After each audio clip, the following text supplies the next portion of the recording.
Main event, Joe Cordina. Now, Joe Cordina, again, has shown recently as well that, he possesses real power. Again, in against a guy that's going to come and absolutely have it with him as well. But what have you seen in Joe Cordina that you've been so impressed about recently? I always remember from the Olympics, was either 2016, I think I'm right in saying. 2016, Rio, yeah. And I always remember reading interviews, reading articles, and that was an unbelievably talented team. When you look at who was in that team, in that GB squad. I remember there's a question, it was in one of the boxing, in one of the trade magazines. Who do you rate as pound for pound best in the squad? Most people said Joe Cordina.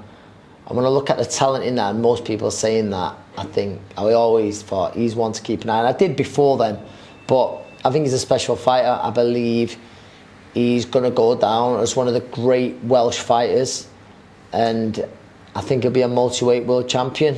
Really do.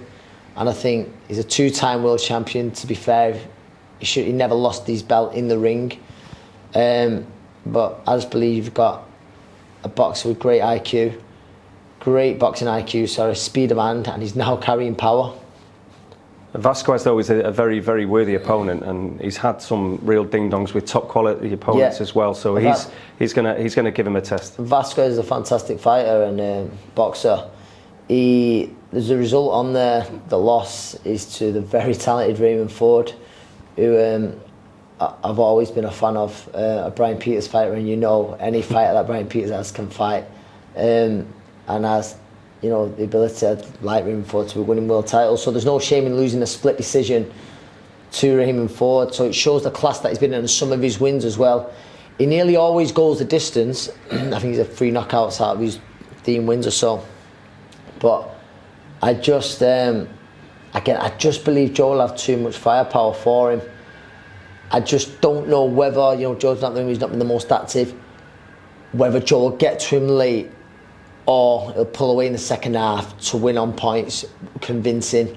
I probably go with the latter, and I go Joe Cordina points. And then, but I think he'll be going out there as well to make a statement. And you look at some of the names in the super featherweight division. Recently we saw an unbelievable fight with Shaquille Foster. I think I'm right in saying he's saying now Joe's not got a big enough name, but Joe will be looking to put his marker down Saturday night. Well, if he's got a world title, he still has that, doesn't he? So, you think, is it probably because it's not in Wales with the raucous crowd that it maybe goes the distance? Otherwise, do you think he'd want to put more of a show on? A Monaco crowd can do that. It's almost like sometimes fans who've been over in Germany, it's seen a lot of time to clap hands and not to be roaring, cheering, and he won't have Joe that in Cardiff. They get behind the lifting. I think Joe's one of those who feeds off the energy, and he looks the part, and he certainly fits the Monaco bill. That's for sure, as Joe Cordina. But I just believe you'll see a nice boxing display. Like I said, I won't be shocked with a late stoppage, but if pushed for a prediction, Joe on points.